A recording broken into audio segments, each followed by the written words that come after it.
People say it's just a pet. So why does losing one feel like losing a piece of yourself? Look at your phone for a second. Not the photos you post online, the real ones, the messy ones. How many of them are of the same animal doing nothing special? Sleeping, waiting, looking at you. Somewhere along the way, pets stopped being animals in our lives and became something else. For many people, they became children. Today we're going to talk about why that happens, what's really going on inside the brain, and why this bond is not childish, broken, or unhealthy the way people love to claim. By the end of this video, you'll understand why this connection feels so deep and why it hurts so much when it's gone. Let's start with something most people don't realize. Your brain does not understand social labels. It doesn't know what a pet is. It doesn't know what a child is either. What it understands are patterns. Big eyes, small nose, round face, soft body, clumsy movements, total dependence. These features activate something called the baby schema. It's an ancient survival system built into the human brain. When this system turns on, your body releases oxytocin, the bonding hormone. Oxytocin is not a nice feeling. It's the chemical glue of attachment. It's what bonds parents to newborns. It's what creates protectiveness, patience, and emotional closeness. It's what makes someone feel like another being matters more than their own comfort. When you look at your pet and feel that rush of love, your body releases the same hormone it would release if you were looking at your own human child. This is not poetry, it's biology.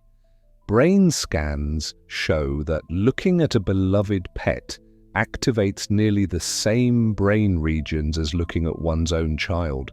So when someone says, "This is my baby," they're not being dramatic.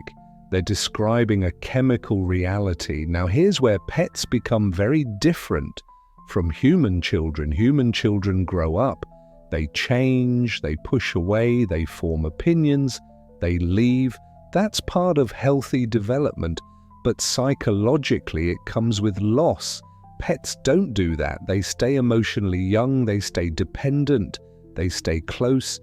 This creates what psychologists often describe as the forever child, a relationship frozen in time. For someone with a fear of abandonment, loss, or emotional rejection, this kind of bond feels incredibly safe. A pet needs you. They choose you every day. They don't outgrow you. They don't leave because you failed them emotionally. That doesn't mean the person is weak. It means their nervous system learned somewhere in life that love can disappear. And the body remembers that lesson long after the mind forgets. Pets offer something rare: connection without threat. They won't judge your job. They won't bring up old mistakes. They won't leave because you changed. For people who find human relationships exhausting or painful, a pet becomes a place where the mask can come off. This is why some people say they prefer animals to people. It's not hatred of humans, it's relief. Pets provide emotional safety without emotional negotiation, and that safety rewires the brain. This is also why people grieve pets so intensely, because they're not grieving an animal, they're grieving a primary attachment. Your brain loses a daily source of oxytocin. Your body loses routine, touch, and emotional regulation. Your home loses its emotional witness, and yet society often responds with, "It was just a dog." This type of loss is called disenfranchised grief. It's grief that isn't socially validated, even though it's neurologically real. The brain doesn't care what society thinks should hurt. It only knows what it lost. Now let's talk about the part people love to mock: dog strollers, birthday parties, talking to pets like toddlers. From the outside, it looks silly. From the inside, it's caregiving energy with nowhere else to go. Many people who treat pets like children are not avoiding adulthood. They are high-capacity nurturers. They are wired to care deeply.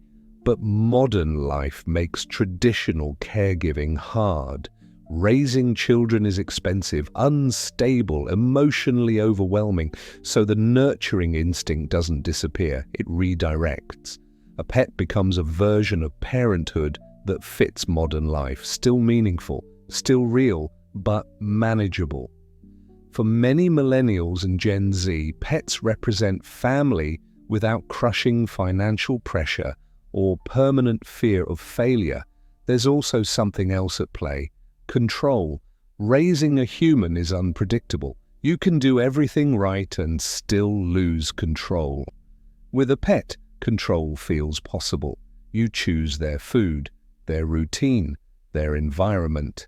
For someone whose life feels chaotic or unsafe, caring for a pet creates a small world where things feel stable. That's not about power, it's about safety. Now let's talk about something deeper: the inner child. The way someone treats their pet often mirrors how they wished they were treated. Soft voice, patience, protection, comfort during fear, that's reparenting. When you calm your pet during a storm, you're often calming the part of yourself that never felt protected. When you praise your pet for simply existing, you are offering unconditional love. You are practicing the kind of care you may not have received. That doesn't make you broken, it makes you aware. There are also patterns in how people bond with pets. Some people are anxious protectors. They check cameras. They worry about every sound. Their pet is their external heart. Some people are deep bonders. They talk to their pet constantly. They feel understood without explaining themselves. They prefer that company because it's the only place they don't have to perform. Some people are healers. They rescue the sick, the broken, the unwanted. Saving the animal becomes a way of proving the world can still be good. None of these are accidents. They're psychological adaptations, and adaptations come from experience. Introducir un problema/desafío. Here's the problem. We live in a world that dismisses deep attachment unless it fits a narrow definition. Love is only taken seriously if it follows certain rules. Same species, same milestones, same expectations. Anything outside that gets labeled as unhealthy, childish, or sad. But the brain doesn't follow social rules, it follows connection. And when people are shamed for loving their pets deeply, they often silence grief, minimize joy, and feel isolated. That emotional suppression doesn't heal anything, it creates loneliness. Let's reframe this. Treating pets like children is not about replacing humans. It's about redefining family. Family used to be about survival, now it's about emotional safety. And for many people, their pet is the only being who sees them at their worst and stays. That kind of loyalty rewires the nervous system. Studies show that interacting with pets lowers cortisol, reduces anxiety, and increases emotional regulation. In other words, pets help people function. They ground, they soothe, they stabilize. For some people, their pet was the reason they got out of bed. That's not exaggeration, that's survival. So when someone laughs and says, "It's just a pet," here's the truth. Your brain doesn't form bonds based on species. It forms bonds based on safety, consistency, and care. Once that bond forms, it becomes family. That's why the love feels endless. That's why the grief feels unbearable. That's why people will always defend their fur babies.